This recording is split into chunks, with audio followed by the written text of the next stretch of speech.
$12 a pound. That's what Packer brisket is running at my local grocery store right now, which means the 14-pounder sitting in your cart is a $170 piece of meat before you've even lit a fire. Ruin one a month for a year and you've burned through $2,000 of beef. But here's what took me years to accept. Almost nobody ruins a brisket because of their smoker. They ruin it with the same 12 mistakes, in the same order, and most of them happen before the meat ever touches the pit. I'm going to walk you through all 12, and I've stacked them so the ones that quietly cost you a few bucks come first, and the ones that turn a whole packer into pot roast come last. Stay for number 12, because it's the one I see backyard cooks make every single weekend, and it undoes 11 hours of perfect work in about 40 minutes. The first mistake happens in the store, before you've spent a dime on wood.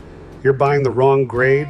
Select Brisket sits right next to Choice in the case, sometimes $2 a pound cheaper, and it looks like a bargain. It isn't. Brisket survives a 12-hour cook because of intramuscular fat, the thin white webbing running through the flat, and Select barely has any. You can cook it perfectly and still slice into something dry. Spend the extra money on Choice at minimum. If your budget stretches, Prime from a warehouse club often costs less per pound than Choice at a regular grocery store, which still surprises people when I tell them. While you're standing at that meat case, you're probably making mistake number 2 as well. You're grabbing the stiffest, flattest brisket on the shelf because it looks tidy. Pick the brisket up and let it drape over your hand. If it folds, the muscle is supple and the fat is soft. If it stays rigid like a board, you're looking at thick, hard fat and a thin flat that will overcook long before the point is done.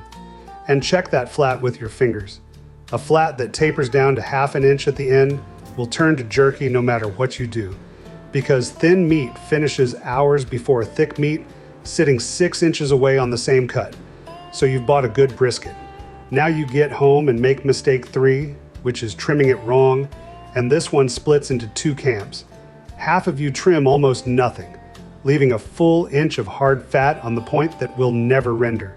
Smoke can't get through it, rub washes off it, and your guests end up cutting around a slab of rubber.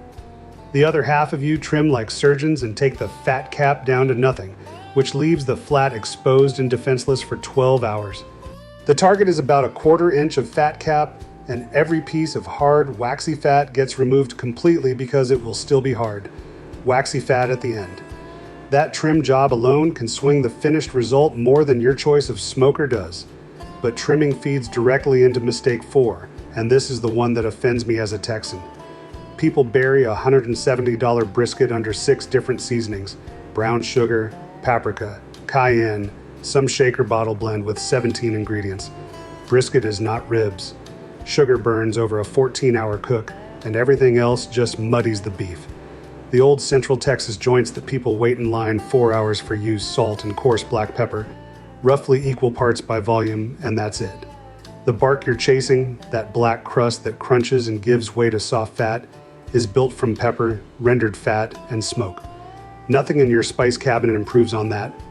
Now we get to fire management, and mistake 5 is running your pit too hot too fast because you're impatient, or too cold because you're scared.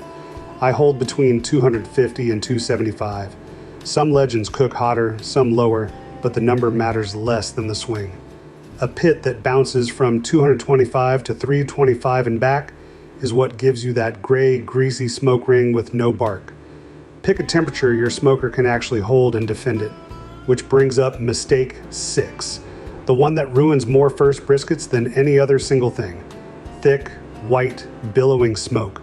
New cooks see it pouring out of the stack and think it looks like a barbecue commercial.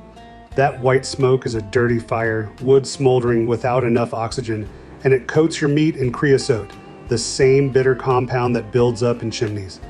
Your brisket comes out tasting like an ashtray and you blame the wood.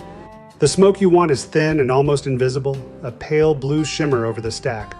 If you can see it billow, open your vents and let the fire breathe. Mistake 7, you're opening the lid. Every time you lift that lid to look, you dump the heat. The pit spends 20 minutes recovering, and the cook stretches longer while the meat dries out. A 14-pound brisket does not need your attention every half hour. For the first 4 or 5 hours, it needs almost nothing from you at all.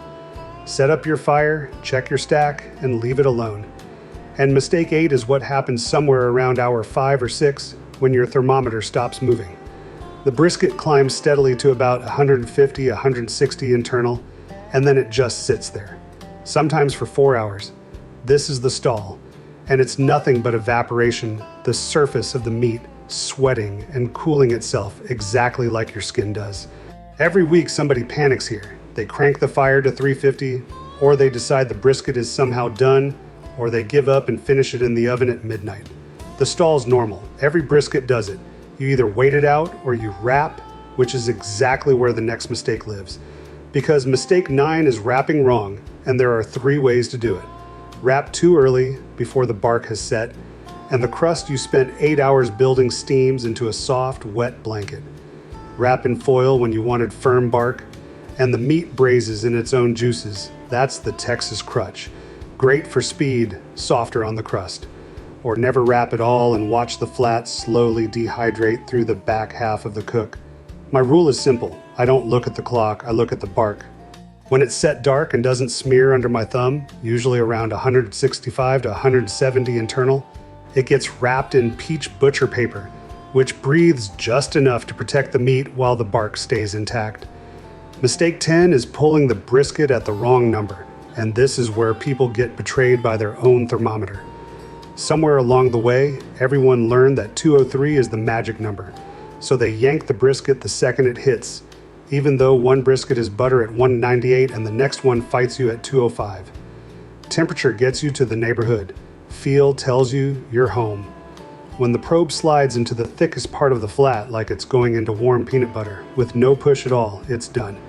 If it resists, it stays on, whatever the number says. So let's say you've done all of it right.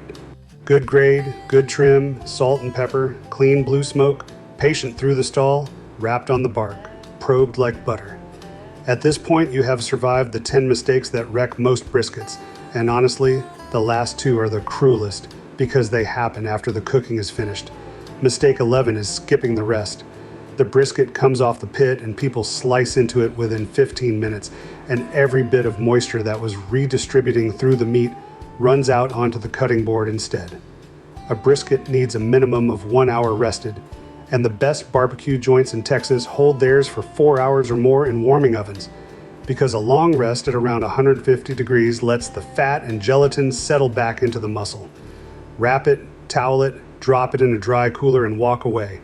The difference between a 1 hour rest and no rest is the difference between juice in the slice and juice on the board. And that leaves mistake 12, the heartbreaker I promised you. Slicing it wrong. A brisket is 2 different muscles, the flat and the point, and their grains run in different directions, off by nearly 90 degrees. Slice the whole thing straight through in one direction, and half your brisket comes out in long, chewy strands that no amount of perfect cooking can save. Slice the flat against its grain in pencil-thick slices, then turn the point and slice it against its own grain. 40 minutes of careless knife work is genuinely all it takes to make 11 great hours taste like a failure, and it's the single most common mistake I see at backyard cookouts. The meat was perfect, the knife ruined it. That's the full list, and if you avoid all 12, you will outcook most barbecue restaurants. Now, one quick thing before we talk about your next cook. Everything I just gave you, plus the trim diagrams, the wrap timing, and how I get all of this done on cheap cuts when packers are overpriced, lives in my ebook, The Poor Man's Brisket ebook. Scan the QR on screen or grab the link in the description. Back to it. Because there's one more thing you should do, and it costs nothing. Keep a cook log. Every brisket, write down the weight, the grade, the pit temperature, the wrap time, and the pull temperature. Feel is the skill that separates good from great, and feel is just memory with reps behind it. The pit masters you admire didn't get there on talent. They got there on repetition, and most of them have the grease-stained notebooks to prove it. Here's what I keep coming back to though. A brisket is the cheapest cut on the steer, the tough, worked muscle nobody wanted, and it became the most respected plate in Texas because generations of cooks refused to rush it. 12 mistakes, and almost every one of them is really the same mistake wearing a different hat: impatience. So the question for your next cook isn't whether you know enough. You do now. It's whether you'll give one piece of meat 14 unhurried hours.